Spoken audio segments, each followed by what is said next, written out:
DNA daily NEET analysis ધોરણ 12 board GUJCET નીટની પરીક્ષા માટે આપણે પ્રકરણ 2ના જે એમસીક્યુ જોઈશું. 30 એમસીક્યુ છે. મોટાભાગના બધા જ ટોપિક આની અંદર આવી જશે. વિધાનવાળા એમસીક્યુ, આકૃતિના એમસીક્યુ, ખાલી જગ્યાવાળા એમસીક્યુ એ બધું જ આવી જશે. બોર્ડની પરીક્ષાની અંદર પાછલા વર્ષોની અંદર આપણે જોઈએ તો આ પ્રકરણમાંથી 2 એમસીક્યુ પૂછાય છે. 3 માર્ક્સનો એક પ્રશ્ન આવે છે અને 4 માર્ક્સનો એક પ્રશ્ન. એટલે બોર્ડની પરીક્ષા માટે કુલ 9 માર્ક્સનું આ ચેપ્ટર છે. ખૂબ જ અગત્યનું પ્રકરણ.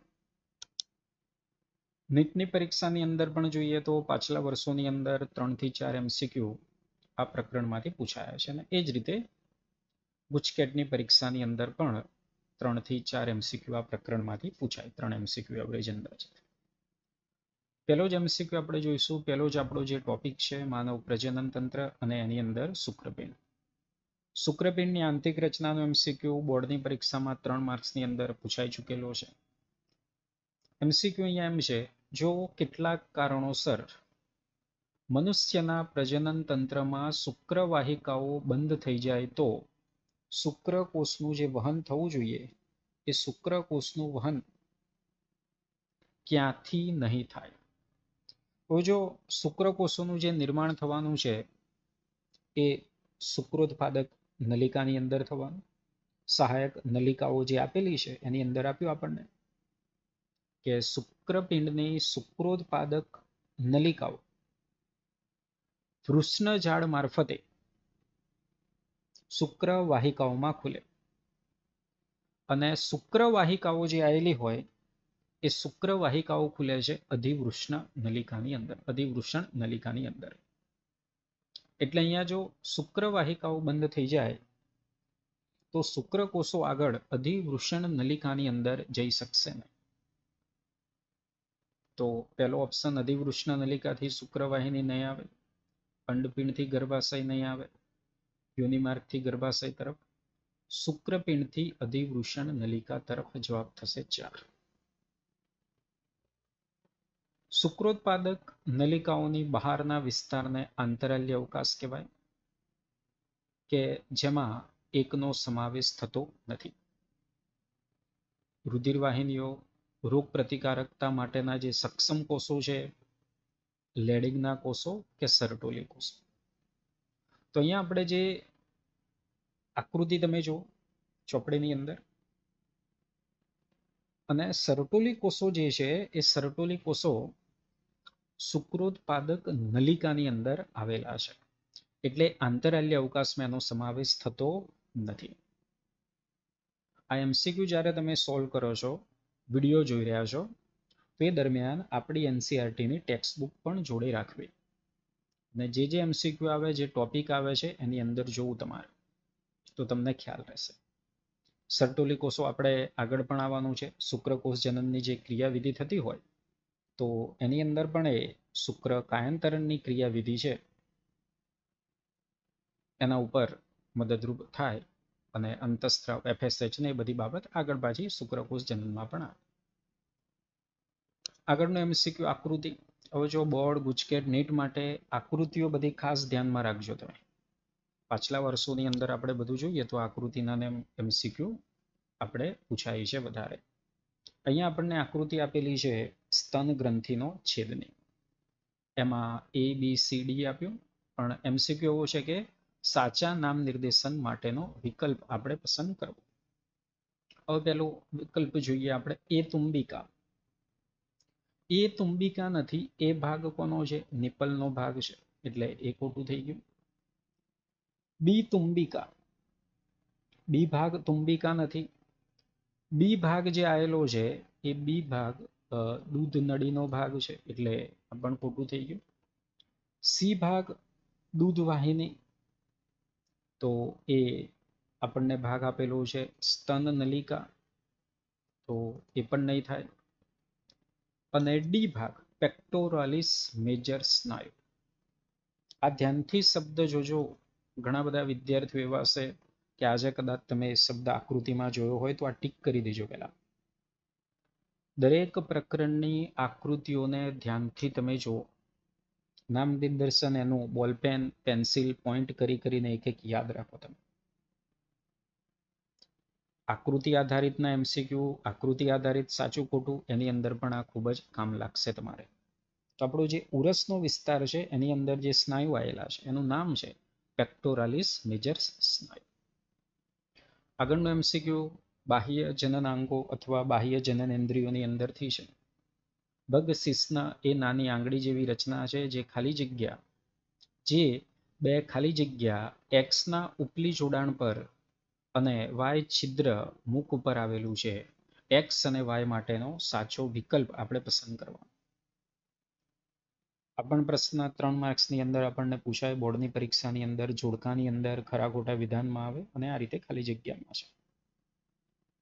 તો ભગ શિશ્ન જે નાની આંગળી જેવી રચના આપણને જોવા મળે, જે બે ગૌણ ભગોષ્ઠના ઉપલી જોડાણ ઉપર, એટલે અહીંયા આપણે ચેક કરવાનું ઓપ્શનમાંથી ગૌણ ભગોષ્ઠ કેટલામાં છે, તો કે બે ઓપ્શનમાં પહેલા અને બીજામાં. તો ચલો પહેલો ને બીજો થઈ ગયો. અને ખાલી જગ્યા છિદ્ર ઉપર, તો છિદ્ર કોનું આપણને આપેલું છે, મૂત્ર માર્ગના મુખની ઉપર. કોણ આવે, મૂત્ર માર્ગ. એટલે અહીંયા મૂત્ર માર્ગના મુખ ઉપર આવેલું હોય તો અહીંયા તો યોનિ માર્ગ છે, અહીંયા છે મૂત્ર માર્ગ. તો જવાબ થશે 1. પાંચમો MCQ પણ એક ટોપિકમાંથી છે. કેટલા માદા બાહ્ય જનનાંગોમાં સમાવેશ નથી કરાયો? યોનિ પટલ આવશે, પેરીમેટ્રિયમ, પેરીમેટ્રિયમ આવવાનું નથી. મુખ્ય ભગોષ્ઠ આવશે, અંડપિંડ ના આવે, મોન્સ પ્યુબિસ આવશે, ગર્ભાશયનો નિવાપનો ભાગ ના આવે. એટલે કેટલા થઈ ગયા અહીંયા આપણે? 3. એટલે જવાબ થશે 2. અંડપિંડનું કાર્ય શું છે? પહેલું એ માદાજન્ય ઉત્પન્ન કરે, તો હા માદાજન્ય એમાંથી જ ઉત્પન્ન આપણે થવાનું છે. ઋતુચક્ર, અંડકોષ જનન ને એ બધું બની ગયા. ફલન માટેનું સ્થાન, તો કે નથી. ગર્ભધારણ માટેનું સ્થાન નથી.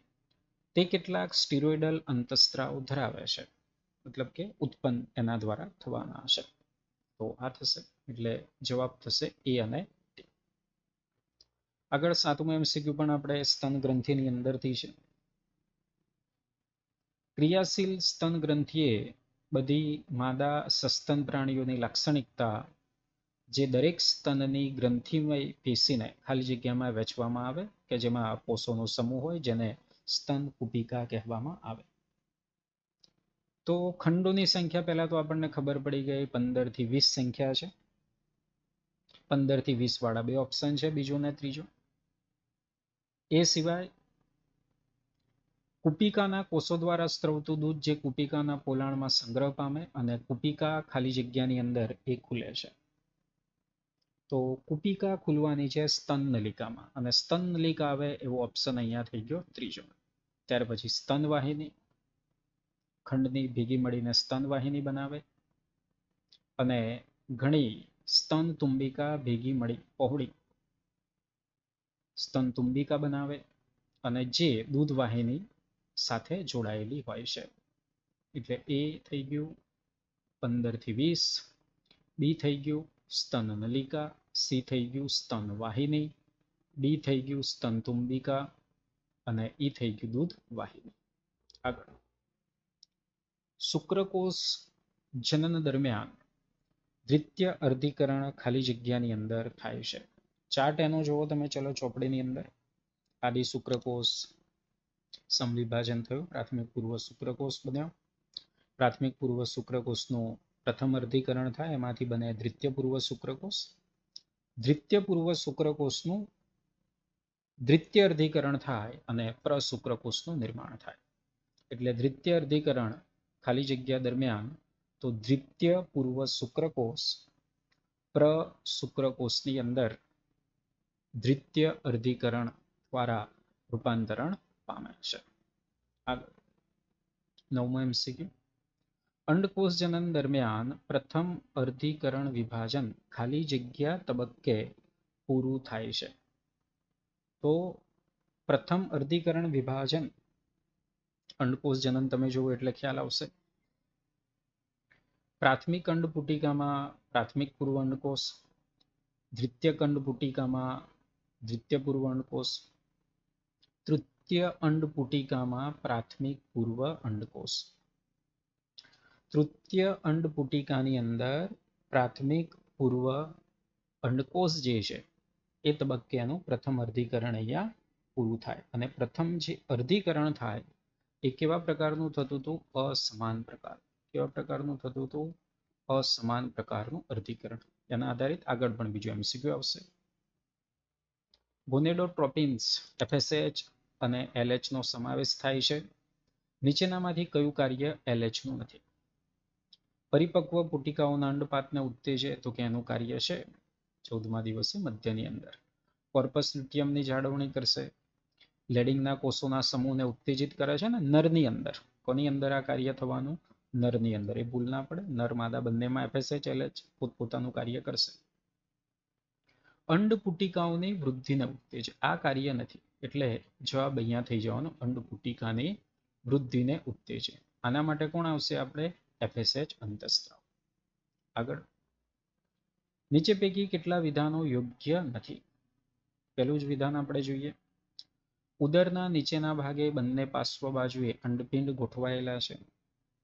તો અહીંયા પહેલું જે વિધાન છે એ વિધાન સાચું છે. જોડાણ એનું કઈ રીતે થઈ ગયેલું છે એ ખાસ તમે અહીંયા યાદ રાખજો. બરાબર છે. ગર્ભાશય સાથે અસ્થિબંધ દ્વારા સંપર્કમાં છે ને એ મુદ્દો યાદ રાખવાનો. મોન્સ પ્યુબિસ એ મેદ પેશીનું બનેલ ત્વચા દ્વારા આવૃત પ્યુબિક વાળ ધરાવતી ગાદી જેવી રચના છે. સાચું છે. પ્રાથમિક પૂર્વ શુક્રકોષ દ્વિતીય અર્ધીકરણ પામીને, આગળ જ જોયું આપણે, અહીં દ્વિતીય અર્ધીકરણ ના આવે, આ ખોટું છે. દ્વિતીય અર્ધીકરણ ખોટું છે. દ્વિતીય પુટિકાઓ ગ્રંથીય કોષોથી આવૃત અને નવા ઘણા સ્તરોથી આવૃત હોય તેને તૃતીય પુટિકાઓ કહેવાય. તો એમાં આપણને આપ્યું પ્રાથમિક પુટિકાઓ. શું આપ્યું? અંડકોષ જનનમાં જે મુદ્દો છે એનો પેરેગ્રાફની અંદર આપણને જે સમજાયેલું છે એ પ્રાથમિક પુટિકાઓ આપી, એટલે અહીંયા દ્વિતીયક પુટિકાઓ અહીંયા ખોટું થશે. એટલે બુક પ્રમાણે અહીંયા આપણા બે વિધાન જે છે એ બે વિધાન એટલે ઓપ્શન થયો 3. એન્ડોમેટ્રિયમનું વિઘટન થવાનું કારણ શું છે? LH માં વધારો થવો, કોર્પસ લ્યુટિયમ. કોર્પસ લ્યુટિયમનું વિઘટન થશે. તો કોર્પસ લ્યુટિયમનું વિઘટન થઈ ગયું. તે કોર્પસ લ્યુટિયમનું વિઘટન થઈ ગયું જેના પરિણામે પ્રોજેસ્ટેરોનનો સ્ત્રાવ નથી થતો. પ્રોજેસ્ટેરોનનો સ્ત્રાવ નથી થતો તો એ ગર્ભાશયના અંતઃસ્તરની જાળવણી નથી. કારણ કે કોર્પસ લ્યુટિયમ એ આપણે કહ્યું હતું હંગામી અંતઃસ્ત્રાવી ગ્રંથિ તરીકે વર્તતું હોય છે, પેશી તરીકેની રીતે. અને પ્રોજેસ્ટેરોન એ એન્ડોમેટ્રિયમની જાળવણી કરે. પણ કોર્પસ લ્યુટિયમનું વિઘટન થાય. કોર્પસ લ્યુટિયમ આગળ પાછું ફેરવાય કોર્પસ આલ્બિકન્સની અંદર. એટલે જવાબ 2 થશે. કયું વર્ણન ઋતુચક્રના પુટકીય તબક્કા માટે સાચું છે? અંડપિંડમાં પ્રાથમિક પુટિકાઓ વૃદ્ધિ પામી સંપૂર્ણ વિકસિત ગ્રાફિયન પુટિકામાં ફેરવાય છે અને સાથોસાથ ગર્ભાશયનું અંતઃસ્તર પ્રસાર દ્વારા પુનઃસર્જન પામે છે. પુટકીય તબક્કાની અંદર આ થવાનું છે. પુખ્ત પુટિકાઓ બનવાની છે ને ધીમે ધીમે. બરાબર. પ્રાથમિક પુટિકાઓ વૃદ્ધિ પામે, ગ્રાફિયન પુટિકામાં ફેરવાય અને ગર્ભાશયનું અંતઃસ્તર પુનઃસર્જન પામે. શું થાય? પુનઃસર્જન પામે. પેલું જ વિધાન સાચું છે. આકૃતિ અંડપિંડના છેદની છે. ABC ની આપણે અહીંયા ઓળખ કરવાની છે અને એમાંથી સાચા વિધાન કયા છે એ આપણને અહીંયા જોવાનું છે. એ પ્રાથમિક કોષનો સમૂહ છે કે જે LH અને FSH ના પ્રભાવ હેઠળ ધીમે ધીમે વિકાસ પામે છે. પ્રાથમિક કોષનો સમૂહ છે. બરાબર. પ્રાથમિક પુટિકા એ પ્રાથમિક કોષનો સમૂહ છે. આગળ, CA ગ્રાફિયન પુટિકા. C ગ્રાફિયન પુટિકા નથી. C કોર્પસ લ્યુટિયમ જે FSH નો સ્ત્રાવ કરે. કોર્પસ લ્યુટિયમ છે ખરું પણ FSH નો સ્ત્રાવ કરે નહીં, એટલે એ ખોટું છે. BA ગ્રાફિયન પુટિકા જે ચક્રના મધ્યમાં તૂટે છે. આ સાચું છે. એટલે અહીંયા પહેલું અને ચોથું વિધાન સાચું છે. માસિક ચક્ર દરમિયાન કયો અંતઃસ્ત્રાવ 2 વખત ઇષ્ટતમ પરિસ્થિતિ દર્શાવે છે? આના માટે ખાસ તમે અહીંયા ચક્ર જો અને આપણને જે ચાર્ટ આપેલો છે, રેખાકૃતિ આપેલી છે, એ જોવો તમે કે 2 વખત એની ઇષ્ટતમ પરિસ્થિતિ થાય છે. ધ્યાનથી જોજો તમે. પિટ્યુટરીના અંતઃસ્ત્રાવો એ અસર કરે અંડપિંડીય ઘટના પર, અંડપિંડ ઉપર અસર કરે, અંડપિંડમાંથી વિકાસ પામતી પુટિકાઓ, અને આ વિકાસ પામતી પુટિકાઓ દ્વારા પછી આપણે ઇસ્ટ્રોજનને પ્રોજેસ્ટેરોન, બરાબર. તો અહીંયા જે ઇસ્ટ્રોજનનો સ્ત્રાવ થાય, તો વિકાસ પામતી પુટિકાઓ દ્વારા ઇસ્ટ્રોજનનો સ્ત્રાવ થાય તો એ વખતે ઇસ્ટ્રોજન વધારે હશે. અને પાછું ફરીથી પાછળના જ્યારે છેલ્લો તબક્કો આવે છે, દિવસો 23, 24, 25, 26, 27, એ દરમિયાન પણ એનું પ્રમાણ પાછું વધે છે. એટલે ઇસ્ટ્રોજન અહીંયા જવાબ થયો, અને પ્રથમ ઇષ્ટતમ સ્થિતિ પ્રથમ ચરણમાં અને દ્વિતીય ઇષ્ટતમ સ્થિતિ માસિક ચક્રના દ્વિતીય ચરણમાં. આ એમસીક્યુ ખાસ તમે અહીંયા ધ્યાનમાં રાખજો. આ પ્રકારનો એમસીક્યુ આના આધારિત ગમે તે ચાર્ટ આધારિત, રેખાકૃતિ આધારિત એમસીક્યુ ગમે તે. કયું કાર્ય જરાયુનું નથી? ભ્રૂણમાંથી CO2 ને નક્કામાં પદાર્થનો નિકાલ કરવાનો કાર્ય છે. ગર્ભાવસ્થાના અંતભાગમાં ઓક્સિટોસિનનો સ્ત્રાવ. ઘણીવાર વિદ્યાર્થીઓ આમાં ભૂલ કરે. ઓક્સિટોસિનનો સ્ત્રાવ કરવું એ તો કાર્ય જરાયું નથી, એ કાર્ય કોનું છે? પિટ્યુટરી ગ્રંથિ, બરાબર. અને એમાં આપણને ખ્યાલ છે પશ્ચ્ય પિટ્યુટરી ગ્રંથિ દ્વારા. ગર્ભકોષ્ઠ કોથળી ક્યાં આપણને જોવા મળે? એમ્પ્યુલામાં, ઇસ્થમસમાં, અંડવાહિનીની વાપ કે ગર્ભાશય. ગર્ભકોષ્ઠ કોથળી ગર્ભાશયની અંદર જોવા મળશે. આગળ, આકૃતિને ઓળખોને સાચો વિકલ્પ. આકૃતિઓ અહીંયા પણ આપણને જે આપેલી છે ABCD કરીને, જે ગર્ભ સ્થાપન નહીં થતું હોય એ દરમિયાન, તો અહીંયા એ આકૃતિ આપણને જે આપેલી છે આ છે મોરુલાની આકૃતિ, અને બી જે આપણને આકૃતિ આપેલી છે એ ગર્ભકોષ્ઠ કોથળીની આકૃતિ છે. અહીંયા પણ આ જ બી આકૃતિમાંથી પણ આપણે પૂછાયું હતું કે અંદરની તરફ આ જે અંદર આવેલા છે એ છે અંતઃકોષ સમૂહ. શું છે? અંતઃકોષ સમૂહ.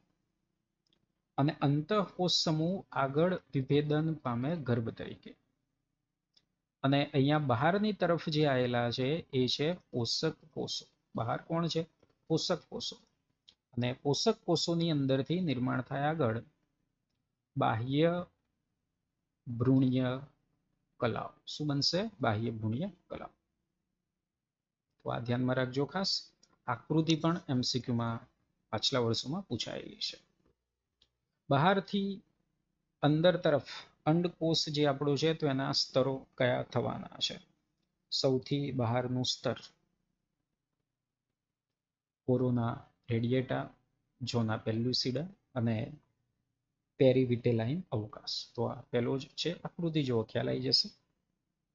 આગળ, જ્યારે ફલિતાંડ અંડવાહીના ઇસ્થમસમાંથી ગર્ભાશય તરફ ગતિ કરતો હોય તો તેનો વિખંડન થાય અને ગર્ભકોષ્ઠી કોષો ઓળખાતા 8 થી 16 ગર્ભકોષ્ઠી કોષો આગળ આપણે આવી ગયું. 8 થી 16 જે હોવાના તો એને શું કહીશું? મોરુલા. સતત વિભાજન ચાલુ રાખે, ગર્ભાશયમાં ખાલી જગ્યાની રચના કરે. આગળનો જ જો આપણે જે MCQની વાત કરી એ જ રીતે અહીંયા છે, બરાબર. તો અહીંયા જે જવાબ આનો થઈ જશે મોરુલા, ગર્ભકોષ્ઠ કોથળી, પોષક સ્તર અને અંદરની તરફ અંતઃકોષ સમૂહ આવેલા જોવા મળે. એટલે જવાબ થઈ જશે 4. બરાબર. આગળ, મનુષ્યમાં ગર્ભાવસ્થા દરમિયાન ગર્ભનું પ્રથમ હલનચલન ક્યારે જોવા મળે છે? જો પ્રથમ હલનચલન ક્યારે જોવા મળશે? પ્રથમ મહિના દરમિયાન. પ્રથમ મહિના દરમિયાન તો હૃદયનું નિર્માણ થયેલું હોય ને એ દરમિયાન હૃદયનો અવાજ સંભળાય. બીજા મહિનામાં તો ઉપાંગો, આંગળીઓ એ વિકસતું હોય. ગર્ભાવસ્થાના 20 અઠવાડિયા બાદ. હવે જો 20 અઠવાડિયા બાદ અથવા તો આપણને આપ્યું હોય 5 મહિના. શું આપ્યું હોય? 5 મહિના. 5 ચોક 20 થઈ ગયું. એટલે આ ધ્યાનમાં રાખવાનું. અઠવાડિયા આપ્યા હોય ઘણી વખત, કાં તો ઘણી વખત મહિના આપ્યા. અમુક અંતઃસ્ત્રાવ HCG, HPL, ઇસ્ટ્રોજન, પ્રોજેસ્ટેરોન તેના દ્વારા ઉત્પન્ન થાય છે. અંડપિંડ દ્વારા, જરાયુ દ્વારા, અંડવાહિની કે પિટ્યુટરી. તો જરાયુ દ્વારા એ ઉત્પન્ન થાય. બરાબર. આગળ અંડપિંડ દ્વારા જે રિલેક્સિંગ હતું એ પાછું યાદ રાખવાનું તમારે. નીચેનામાંથી કઈ અંતસ્ત્રાવી ગ્રંથિ પ્રસૃતિ દરમિયાન ગર્ભાશયનું સંકોચન પ્રેરતા અંતસ્ત્રાવ મુક્ત કરે છે? પિનિયલ, સ્તન ગ્રંથિ, કોર્પસ આલ્બિકન્સ ને પિટ્યુટરી. આગળ હમણાં જ વાત કરી, પછી પિટ્યુટરી.